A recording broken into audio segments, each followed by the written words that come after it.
Covid के बाद दुनिया किसी भी नए वायरस के नाम से डर जाती है, लेकिन अब साइंटिस्ट एक ऐसे वायरस पर नजर रख रहे हैं जो इंसानों में चूहों के जरिए पहुंचता है और कुछ मामलों में लंग्स को कम्प्लीटली डिस्ट्रॉय कर देता है। इस वायरस का नाम है हंटा वायरस।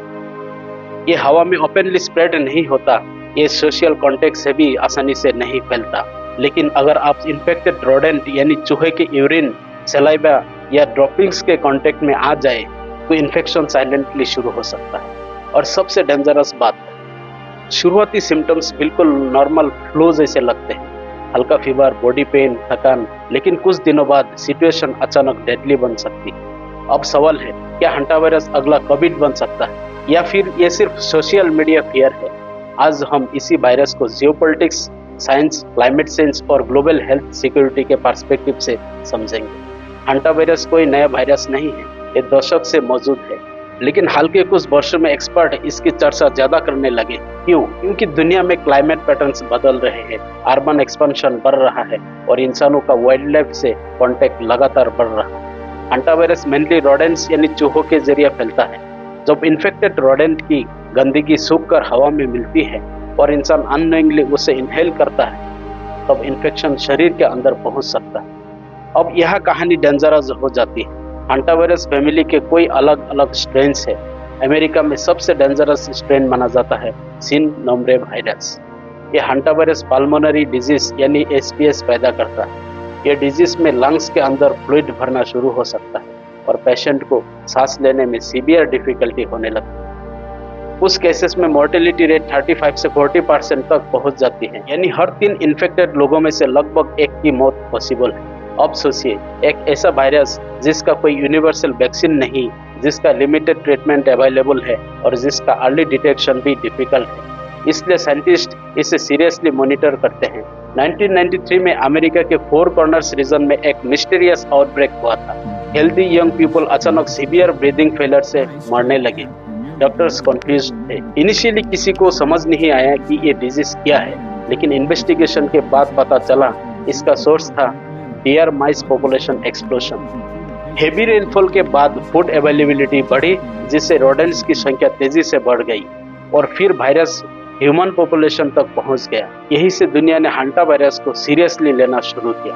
लेकिन सबसे बड़ा सवाल अभी भी वही है, क्या ये पेंडेमिक बन सकता है? अब तक साइंटिफिक एविडेंस यही कहता है कि हंटा वायरस कोविड की तरह easily human to human spread नहीं करता। लेकिन साउथ अमेरिका में एंडिस स्ट्रेन के कुछ रेयर केसेस मिले हैं जहां लिमिटेड ह्यूमन ट्रांसमिशन देखा गया, यानी इवोल्यूशन का रिस्क पूरी तरह जीरो नहीं है। और यही बात साइंटिस्ट को कॉशियस बनाती है। लेकिन असली खतरा सिर्फ वायरस नहीं है, असल खतरा है क्लाइमेट चेंज। जब रेनफॉल पैटर्न्स बदलते हैं, टेम्परेचर फ्लक्चुएट करता है और इकोसिस्टम्स डिस्टर्ब होते हैं, तो रोडेंट पॉपुलेशन अचानक एक्सप्लोड कर सकती है। मोर रोडेंट्स मतलब मोर कंटामिनेशन रिस्क। इसलिए कोई एपिडेमियोलॉजिस्ट्स अब हंटा वायरस को एनवायरनमेंट लिंक्ड डिजीज मानते हैं, यानी फ्यूचर आउटब्रेक्स सिर्फ मेडिकल इशू नहीं होंगे, एक क्लाइमेट इशू भी होंगे। और यही पॉइंट जियोपॉलिटिक्स को इस कहानी से जोड़ता है। आज हेल्थ सिक्योरिटी नेशनल सिक्योरिटी का हिस्सा बन चुकी है।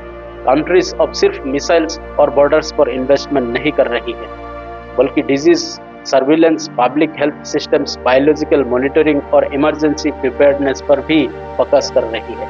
अब सवाल है, भारत के लिए इसका क्या मतलब? इंडिया में अभी भी हंटा वायरस कोई मेजर पब्लिक हेल्थ क्राइसिस नहीं है, लेकिन भारत जैसे डेंसली पॉपुलेटेड देश में जहां सैनिटेशन चैलेंजेस अभी भी मौजूद है, रोडेंट बॉर्न डिजीजेस को इग्नोर नहीं किया जा सकता।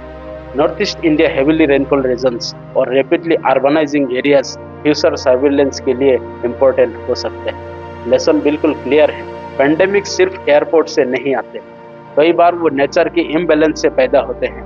Deforestation, urban expansion, climate change और वाइल्ड लाइफ ह्यूमन इंटरेक्शन, ये सभी फ्यूचर ज़ूनोटिक डिजीजेस के रिस्क को बढ़ाते हैं। एक्सपर्ट्स मानते हैं कि आने वाले समय में दुनिया को ऐसे वायरसेस और देखने पड़ सकते हैं जो क्वाइटली इमर्ज होंगे और शुरुआत में शायद कोई इन्हें सीरियसली भी ना ले। हंटा वायरस शायद अगला कोविड ना बने, लेकिन ये दुनिया को एक वार्निंग जरूर देता है, एक वार्निंग कि मॉडर्न सिविलाइजेशन और नेचर के बीच बैलेंस टूटता जा रहा है। और जब नेचर इम्बैलेंस में जाती है तो वायरसेस साइलेंटली इमर्ज करने लगते हैं। इसलिए फ्यूचर की सबसे बड़ी जियोपॉलिटिकल बैटल्स सिर्फ बॉर्डर्स पर नहीं होंगी, बल्कि laboratories, hospitals, public health systems और एनवायरमेंटल स्टेबिलिटी के अराउंड भी होंगी। हंटावायरस हमें यही सिखाता है कि हर खतरा हेडलाइंस में नहीं आता, कुछ खतरे क्वाइटली इवॉल्व होते हैं। मैं हूं इंजीनियर जियोर रहमान। अगर आपको ऐसे डीप जियोपॉलिटिकल हेल्थ एनालिसिस पसंद आते हैं तो चैनल को जरूर सब्सक्राइब करें, क्योंकि दुनिया बदल रही है और उसे समझना अब पहले से ज्यादा जरूरी हो चुका है। जय हिंद।